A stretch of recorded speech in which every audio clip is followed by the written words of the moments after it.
This prototype demonstrates foundational mechanics for a first-person adventure puzzler, combining physics, interactions, AI routines, and player-directed puzzles within a modular grey box environment. The GUI consists of a minimal menu with play, quit, and story buttons, introducing the game's theme. This is Odin's Prison. Here you can see the story. I've got it set up in another level. Just to quickly go to that. We've started the game. On the walls, there's important information the player can read. This level includes 2 types of destructible systems. Fracture Type 1 involves a single object breaking apart triggered by a force or scripted input. Fracture Type 2 demonstrates collapsible structures such as a stacked set of crates that fall to create a new path or reveal a hidden item, in this case a new area. That's there so you can see the key. It's highlighted gold to make sure the player knows it's important. In-game, a basic HUD is present. A 1-in, 1-out inventory system sits in the top left corner. Players can collect only one item at a time, such as a key, and use it contextually to unlock doors or activate puzzles, reinforcing deliberate interaction. Here the player collects the key. As you can see, it's gone into the top left. Now we've moved on to the second level. Here we have writing on the wall that tells you the blue player will open the door across the way, so we have to use this crane system to get across. It moves stuff, but it also, you jump on, so it moves you. Once you're across, you need to work out a way to get the blue follower across. You get this object, which you then will use to make a path for the servant. The servant will go to purple cubes with a simple press of E on them, and on the servant it will move.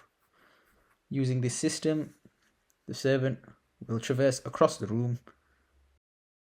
This prototype features 3 AI behavior types: a follower NPC who trails the player, encouraging protective or guidance-based gameplay, a servant bot that can be commanded via keystroke to move to a preset location useful for activating distant switches, and a hunter NPC with basic seek and destroy logic, resetting the player upon contact, introducing light risk and enemy pressure. The blueprint crane allows for remote object manipulation, enabling players to move heavy items or activate puzzles indirectly. This mechanic adds verticality and spatial reasoning to the gameplay.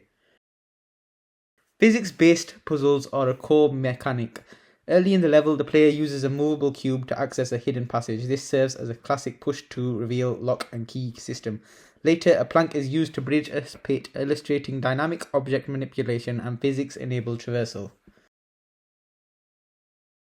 Now the servant has got across the room, and he will now come over here once we set him up.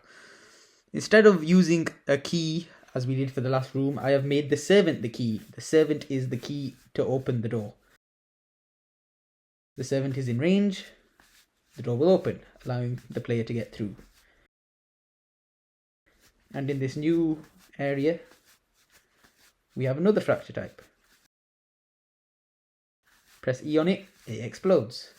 Here we have more writing on the wall telling the player to get the follower NPC across, who will open the door again.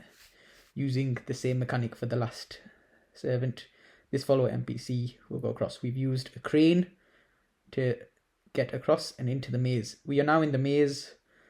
I've obviously used the speedy approach because I know the layout and I wanted to make it quick for the video. But the actual player would be chased by the hunter servant in here. As you can see, there he is. He will not follow you out of the maze, but he will chase you around the maze. I knew where the key was, so for the sake of expediency, we went straight for the key. Once over here, we open the door and we can get the servant to follow us. The servant refuses to enter the maze. He will not go across. This is the only way for the follower NPC to get across. So he follows you across. The hunter cannot leave the maze. The follower cannot go into the maze. And he follows you to the door.